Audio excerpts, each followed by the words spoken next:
ओम शांति। आज प्यारे बाप दादा की 9 अप्रैल 1986 की अव्यक्त वाणी है। वाणी का टाइटल है सच्चे सेवाधारी की निशानी। ज्ञान सूर्य तथा ज्ञान चंद्रमा। बाप दादा बोले, आज ज्ञान सूर्य ज्ञान चंद्रमा अपने धरती के सितारा मंडल में सभी सितारों को देख रहे हैं। सितारे सभी चमकते हुए अपनी चमक व रोशनी दे रहे हैं। भिन्न भिन्न सितारे हैं।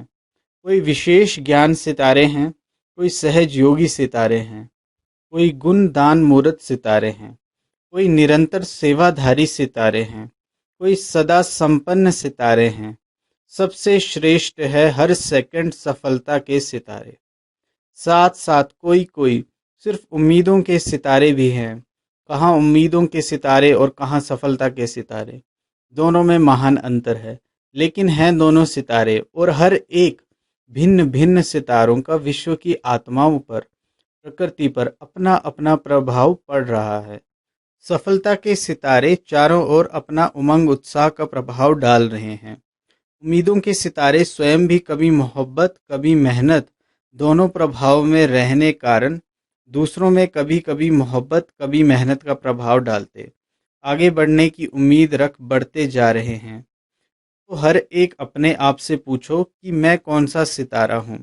सभी में ज्ञान योग गुणों की धारणा और सेवा भाव है भी, लेकिन सब होते हुए भी किसमें ज्ञान की चमक है तो किसमें विशेष याद की योग की है, और कोई कोई अपने गुण मूर्त की चमक से विशेष आकर्षित कर रहा है। चारों ही धारणा होते हुए भी परसेंटेज में अंतर है, इसलिए भिन्न भिन्न सितारे चमकते हुए दिखाई दे रहे हैं। ये रूहानी विचित्र तारामंडल है। आप रूहानी सितारों का प्रभाव विश्व पर पड़ता है तो विश्व के स्थूल सितारों का भी प्रभाव विश्व पर पड़ता है। जितना शक्तिशाली आप स्वयं सितारे बनते हो उतना विश्व की आत्माओं पर प्रभाव पड़ रहा है और आगे पड़ता ही रहेगा। जैसे जितना घोर अंधियारा होता है तो सितारों की रिमझिम ज़्यादा स्पष्ट दिखाई देती है, ऐसे अप्राप्ति का अंधकार बढ़ता जा रहा है और जितना बढ़ता जा रहा है बढ़ता जाएगा, उतना ही आप रूहानी सितारों का विशेष प्रभाव अनुभव करते जाएंगे। सभी को धरती के चमकते हुए सितारे ज्योति बिंदु के रूप में प्रकाशमय काया फरिश्ते के रूप में दिखाई देंगे। जैसे अभी आकाश के सितारों के पीछे वे अपना समय, एनर्जी और धन लगा रहे हैं, ऐसे रूहानी सितारों को देख आश्चर्यवत होते रहेंगे। जैसे अभी आकाश में सितारों को देखते हैं, ऐसे इस धरती के मंडल में चारों ओर फरिश्तों की झलक और ज्योतिर्मय सितारों की झलक देखेंगे, अनुभव करेंगे। ये कौन है, कहाँ से इस धरती पर अपना चमत्कार दिखाने आए हैं। जैसे स्थापना के आदि में अनुभव किया है कि चारों ओर ब्रह्मा और कृष्ण के साक्षात्कार की लहर फैलती गई। ये कौन है, ये क्या दिखाई देता है, ये समझने के लिए बहुतों का अटेंशन गया। ऐसे अब अंत में चारों ओर ये दोनों रूप, ज्योति और फरिश्ता, उसमें बाप दादा और बच्चे, सबकी झलक दिखाई देगी और सभी का एक से अनेकों का इसी तरफ स्वतः ही अटेंशन जाएगा। अभी ये दिव्य दृश्य आप सबके संपन्न बनने तक रहा हुआ है।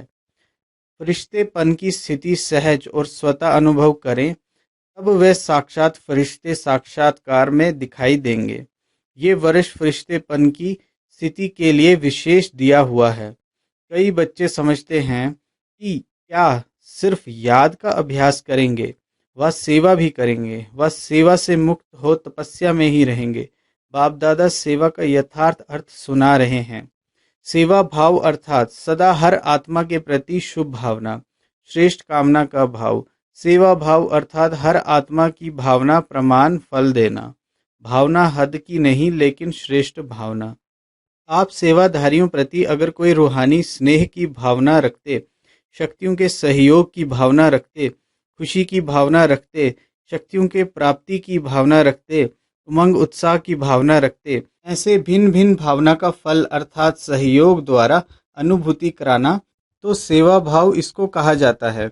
सिर्फ स्पीच करके आ गए या ग्रुप समझाकर आ गए, कोर्स पूरा करा के आ गए, व सेंटर खोलकर आ गए, इसको सेवा भाव नहीं कहा जाता। सेवा अर्थात किसी भी आत्मा को प्राप्ति का मेवा अनुभव कराना। ऐसी सेवा में तपस्या सदा साथ है। तपस्या का अर्थ सुनाया, दृढ़ संकल्प से कोई भी कार्य करना। जहाँ यथार्थ सेवा भाव है वहाँ तपस्या का भाव अलग नहीं। त्याग, तपस्या, सेवा, इन तीनों का कंबाइंड रूप सच्ची सेवा है और नामधारी सेवा का फल अल्पकाल का होता है। वहाँ ही सेवा की और वहाँ ही अल्पकाल के प्रभाव का फल प्राप्त हुआ और समाप्ति हो गई। अल्पकाल के प्रभाव का फल अल्पकाल की महिमा है। बहुत अच्छा भाषण किया, बहुत अच्छा कोर्स कराया, बहुत अच्छी सेवा की, तो अच्छा अच्छा कहने का अल्पकाल का फल मिला और उनको महिमा सुनने का अल्पकाल का फल मिला। लेकिन अनुभूति कराना अर्थात बाप से संबंध जुड़वाना, शक्तिशाली बनाना, ये है सच्ची सेवा। सच्ची सेवा में त्याग, तपस्या ना हो तो ये 50-50% वाली सेवा नहीं, लेकिन 25% सेवा है। सच्चे सेवाधारी की निशानी है त्याग अर्थात नम्रता और तपस्या अर्थात एक बाप के निश्चय, नशे में दृढ़ता। यथार्थ सेवा इसको कहा जाता है। बाप दादा निरंतर सच्चे सेवाधारी बनने के लिए कहते हैं। नाम सेवा हो और स्वयं भी डिस्टर्ब हो, दूसरे को भी डिस्टर्ब करें। इस सेवा से मुक्त होने के लिए बाप दादा कह रहे हैं ऐसी सेवा ना करना अच्छा है, क्योंकि सेवा का विशेष गुण संतुष्टता है। जहाँ संतुष्टता नहीं, चाहे स्वयं से चाहे संपर्क वालों से, वह सेवा ना स्वयं को फल की प्राप्ति कराएगी ना दूसरों को। इससे स्वयं अपने को पहले संतुष्ट मनी बनाए, फिर सेवा में आवे, वे अच्छा है। नहीं तो सूक्ष्म बोझ जरूर है, वह अनेक प्रकार का बोझ उड़ती कला में विघ्न रूप बन जाता है। बोझ चढ़ाना नहीं है, बोझ उतारना है। जब ऐसे समझते हो तो इससे एकांतवासी बनना अच्छा है, क्योंकि एकांतवासी बनने से स्व परिवर्तन का अटेंशन जाएगा। तो बाप दादा तपस्या जो कह रहे हैं वे सिर्फ दिन रात बैठे बैठे तपस्या के लिए नहीं कह रहे हैं। तपस्या में बैठना भी सेवा ही है। लाइट हाउस, माइट हाउस बन शांति की शक्ति की किरणों द्वारा वायुमंडल बनाना है। तपस्या के साथ मनसा सेवा जुड़ी हुई है, अलग नहीं है। नहीं तो तपस्या क्या करेंगे? श्रेष्ठ आत्मा ब्राह्मण आत्मा तो हो गए, अब तपस्या अर्थात स्वयं सर्व शक्तियों से संपन्न बन दृढ़ स्थिति, दृढ़ संकल्प द्वारा विश्व की सेवा करना। सिर्फ वाणी की सेवा सेवा नहीं है। जैसे सुख, शांति, पवित्रता का आपस में संबंध है, वैसे त्याग, तपस्या, सेवा का संबंध है। बाप दादा तपस्वी रूप अर्थात शक्तिशाली सेवाधारी रूप बनाने के लिए कहते हैं। तपस्वी रूप की दृष्टि भी सेवा करती है, उनका शांत स्वरूप चेहरा भी सेवा करता। तपस्वी मूर्त के दर्शन मात्र से भी प्राप्ति की अनुभूति होती है। इसलिए आजकल देखो, जो हठ से तपस्या करते हैं उनके दर्शन के पीछे भी कितनी भीड़ हो जाती है। ये आपकी तपस्या के प्रभाव का यादगार अंत तक चला आ रहा है। तो समझा सेवा भाव किसको कहा जाता है? सेवा भाव अर्थात सर्व की कमजोरियों को समाने का भाव। कमजोरियों का सामना करने का भाव नहीं, समाने का भाव। स्वयं सहन कर दूसरे को शक्ति देने का भाव। इसलिए सहन शक्ति कहा जाता है। सहन करना, शक्ति भरना और शक्ति देना है। सहन करना मरना नहीं है। कई सोचते हैं हम तो सहन कर कर मर जाएंगे। क्या हमें मरना है क्या? लेकिन ये मरना नहीं है, ये सब के दिलों में स्नेह से जीना है। कैसा भी विरोधी हो, रावण से भी तेज हो, एक बार नहीं 10 बार सहन करना पड़े, फिर भी सहन शक्ति का फल अविनाशी और मधुर होगा। वह भी जरूर बदल जाएगा। सिर्फ ये भावना नहीं रखो कि मैंने इतना सहन किया तो ये भी कुछ करें। अल्पकाल के फल की भावना नहीं रखो, रहम भाव रखो। इसको कहा जाता है सेवा भाव। तो इस वर्ष ऐसी सच्ची सेवा का सबूत देश सपूत की लिस्ट में आने का गोल्डन चांस दे रहे हैं। इस वर्ष ये नहीं देखेंगे कि मेला व फंक्शन बहुत अच्छा किया, लेकिन संतुष्ट मनिया बन संतुष्टता की सेवा में नंबर आगे जाना। विघ्न विनाशक टाइटल के सेरेमनी में इनाम लेना। समझा? इसी को ही कहा जाता है नष्टो मोह स्मृति स्वरूप। तो 18 वर्ष की समाप्ति का ये विशेष संपन्न बनने का अध्याय स्वरूप में दिखाओ। इसको ही कहा जाता बाप समान बनना। अच्छा, सदा चमकते हुए रूहानी सितारों को, सदा संतुष्टता की लहर फैलाने वाली संतुष्ट मनियों को, सदा एक ही समय पर त्याग तपस्या सेवा का प्रभाव डालने वाले प्रभावशाली आत्माओं को, सदा सर्व आत्माओं को रूहानी भावना का रूहानी फल देने वाले बीज स्वरूप बाप समान श्रेष्ठ बच्चों को बाप दादा का संपन्न बनने का याद प्यार और नमस्ते। हम रूहानी बच्चों की रूहानी प्यारे बाप दादा को याद प्यार और नमस्ते। पंजाब तथा हरियाणा जोन के भाई बहनों से अव्यक्त बाप दादा की मुलाकात। सदा अपने को अचल अडोल आत्माएं अनुभव करते हो। किसी भी प्रकार की हलचल में अचल रहना, यही श्रेष्ठ ब्राह्मण आत्माओं की निशानी है। दुनिया हलचल में हो, लेकिन आप श्रेष्ठ आत्माएं हलचल में नहीं आ सकती, क्योंकि ड्रामा की हर सीन को जानते हो, नॉलेजफुल हो। जो नॉलेजफुल होते हैं वे पावरफुल भी होते हैं। तो नॉलेजफुल आत्माएं, पावरफुल आत्माएं सदा स्वतः ही अचल रहती हैं। तो कभी वायुमंडल से घबराते तो नहीं हो, निर्भय हो। शक्तियां निर्भय हो, या थोड़ा थोड़ा डर लगता है, क्योंकि ये तो पहले से ही स्थापना के समय से ही जानते हो कि भारत में सिविल वॉर होनी ही है। ये शुरू के चित्रों में ही आपका दिखाया हुआ है। तो जो दिखाया है वह होना तो है ना। भारत का पार्ट ही सिविल वॉर से है, इसलिए नथिंग न्यू। तो नथिंग न्यू है या घबरा जाते हो, क्या हुआ कैसे हुआ ये हुआ। समाचार सुनते देखते भी ड्रामा की बनी हुई भावी को शक्तिशाली बन देखते और औरों को भी शक्ति देते। यही काम है ना आप सबका। दुनिया वाले घबराते रहते और आप उन आत्माओं में शक्ति भरते। जो भी संपर्क में आए उसे शक्तियों का दान देते चलो, शांति का दान देते चलो। अभी समय है अशांति के समय शांति देने का। तो शांति के मैसेंजर हो, शांति दूत गाए हुए हैं ना, वह आप ही हो या दूसरे हैं। तो कभी भी कहाँ भी रहते हो, चलते हो, सदा अपने को शांति के दूत समझकर चलो।